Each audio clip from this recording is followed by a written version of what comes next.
everyone, it's me Jay, and there's a certain topic that I really wanted to talk about today. As you guys may know, New Year's is right around the corner, and I was looking through my phone the other day and I stumbled upon an old list that I made on January 1st, and it was like a list of things that I wanted to do throughout 2016.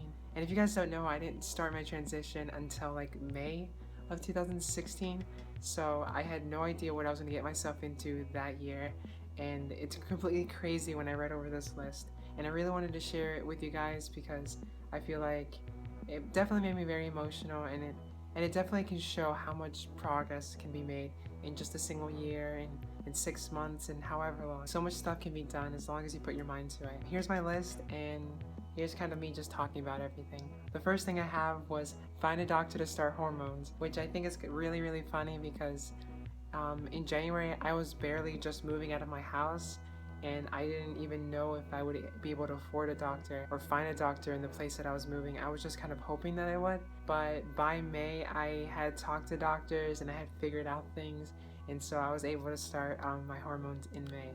So I can check that off that list. The second thing was move to Gainesville to start school, and that's exactly what I did. I moved January 4th actually. I left everything I knew behind, my parents, my family, all like this comfort that I had with that, and to kind of like start my transition, just start a new life here. It's great. I've come so far. I'm so happy. I don't regret anything. Check that off my list as well. Alright, so the third one, after reading it, I got like really emotional because it was come out to family. That one kind of really sucks because I never really got the chance to fully come out. I kind of had to do it forcefully. A family member had told another family member, and then it just kind of got spread down, and then my mom ended up finding out and she kind of attacked me with it. So then at that point I just kind of had to just tell everyone and just kind of spill the beans before I was kind of ready. And even though that really sucks, I'm happy it happened because I was able to kind of get that out of the way and just keep pushing forward. So yeah, I don't regret anything. I'm out to my family, I'm out to everyone, I'm living my life. So number 4 is fully start my transition, like live each day that I want to live. Because like in 2015 I was like part-time kind of, like only with certain people I was able to express myself. And when I moved, I wanted to like start everything. I wanted to be full-time. I just wanted like to be completely open with myself, and I got to do that, and I'm doing that right now, and it is the best feeling in the world, being able to just be who you know you are. It's so great, and I'm really happy. I'm beyond happy. So number 5 is save money for laser hair removal, which I thought I was going to do this a lot sooner, but I kind of kept pushing it off just because I knew it was like an expensive process, and it was very scary to me too. A big part of me was just too scared to kind of jump in and just find someone. But honestly, all you have to do is just jump in and find someone. Like, it's not that scary, it's not that bad. Just do your research beforehand, and that's all. And I started already. I've only had one treatment so far. My second one's in a few weeks. But it's out of the way now, and I'm getting it done, and soon my facial hair will be all gone. I do wish I started sooner, so if you are transitioning, you don't have to get laser hair removal or anything like that, but if you're thinking about it, I suggest you get it as soon as you can, because the more you take hormones, the more you change, and if you still have facial hair, it's just another like factor that like feeds into the dysphoria. Definitely, if you're thinking about getting laser hair removal, you should get it as soon as you can. Don't wait like me. But I did that, and I could check that off my list. The next ones don't really have anything to do with like my transition or anything, but they were something that I was very passionate about during the beginning of 2016, and like everything before, like my entire life before. I was so invested in music, and I was so invested in being in bands, and just like being involved with other musicians, like trying to create, just because I felt like that was always my safe spot. That was always the place that I went to like vent or to express myself. Music was definitely like that rock that was there that supported me. So when I moved here, I wanted to have that still because I wanted to feel safe, and music always made me feel safe. So number 6 was start a music blog or a company, because for the longest time I wanted to go out, like go to shows with like really small bands and kind of expose them on this website, because I felt like there's a lack of that. I'm very into like the small indie rock band scene. Even though I didn't get to do that, I kind of started something similar. In the past month, I made an Instagram account. I made like this little logo and like this little project. It's not necessarily music, because I feel like this past year my love for different types of arts have evolved.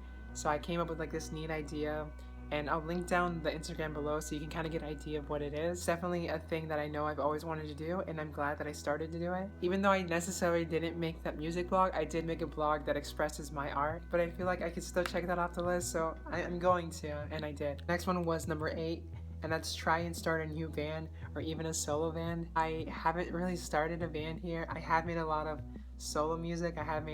I actually released an album earlier this year, and it's kind of one of those bittersweet things because I haven't made music since releasing the album, because I kind of wanted it to be like this finale, like this end of an era that I used to live and that was a big part of me, but I feel like I'm growing beyond music and I haven't been making much anymore. It's still a very big part of me and it always will be. I just don't think I'll have the same relationship that I used to. And I think a majority of that does come with my voice, and it does come with the anxieties that I get with it. But I know from a mental state, it's the best thing for me, is just to kind of move past it. And I think that's why I've been getting so involved with other different types of arts. I'm sad and happy. It's like a mixture of feelings. It's definitely hard, but if you guys do want to listen to my old music, I'll link it in the bio. Even though it doesn't really feel like me anymore, it was me, and it was something so important to me. So definitely check it out, because I promise I won't disappoint. And the next one's write music, and like I said, I did. I definitely was able to write more than I thought that I would. I kind of got through really hard times because of writing music, so I can check that off my list as well.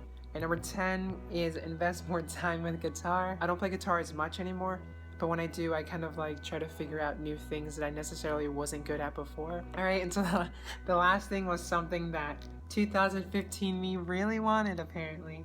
Get my help tattoo. And even though I don't want it anymore today, and I haven't gotten it, thank God, I know at the time I really did, because I felt so alone and I felt like I needed someone to help me. Alright, so that's my list, and I hope you guys enjoyed that. I wanted to make this video because I know how scary it is for a lot of trans people going into what it feels like a new life. I wanted to show you that so much can happen in a year. I am happy that I can say that this list is complete and I can move on to the next year and just keep progressing in the next year, and that's so good.